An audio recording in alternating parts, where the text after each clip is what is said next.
सिंहस्थ कुंभमेळा 2027-28 अंतर्गत हाऊसकीपिंगचे काम मिळवून देतो असं सांगून आरोपींनी बनावट लेटरहेड आणि मनपाच्या टेंडर नोटीस क्रमांकाचा वापर करत खोटे वर्क ऑर्डर तयार केले. या खोट्या कागदपत्रांच्या आधारे फिर्यादीला विश्वासात घेत त्याच्याकडून तब्बल 2,17,50,000 रुपये उकळण्यात आले.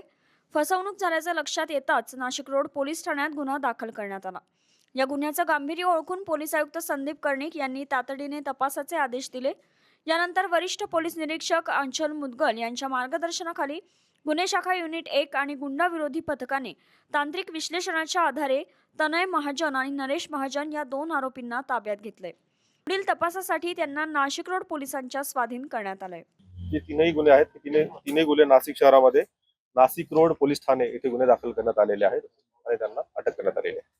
या प्रकरणामध्ये एकूण ज्या वर्क ऑर्डर आहेत त्या 5 वर्क ऑर्डर समोर आतापर्यंत आलेल्या आहेत आणि या 5 वर्क ऑर्डरची किंमत साधारणतः त्यांनी जे कागदावरती दाखवलंय ते 591 कोटी असं त्यांनी दाखवलेलं आहे. या खोट्या वर्क ऑर्डर्स आहेत. हे त्यातील एक आरोपी फोटोग्राफर आहेत आणि इतर आरोपी जे आहेत ते देखील अशा किरकोळ प्रकारचीच कामं करतात.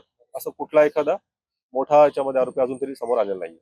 आता प्रथम दर्शनी ह्या आरोपींची आणि या फिर्यादींची ओळख नाशिकमध्ये झाली होती. त्यांची नाशिकमध्ये चर्चा झाली होती. नाशिकमध्येच त्यांनी त्यांना काम देण्याचं आश्वासन दिलं होतं. त्यांना वर्क ऑर्डर दाखवल्या होत्या. त्यांचं आणखी इतर काही कनेक्शन आहे का याच्याविषयी तपास सुरू आहे. आगामी कुंभमेळ्याच्या पार्श्वभूमीवर अशा प्रकारच्या फसवणुकीच्या घटना उघडकीस येत असल्याने कोणत्याही निविदा प्रक्रियेत नागरिकांनी आणि कंत्राटदारांनी अधिक सतर्क राहण्याची गरज आहे. न्यूज डेस्क, आपलं नाशिक.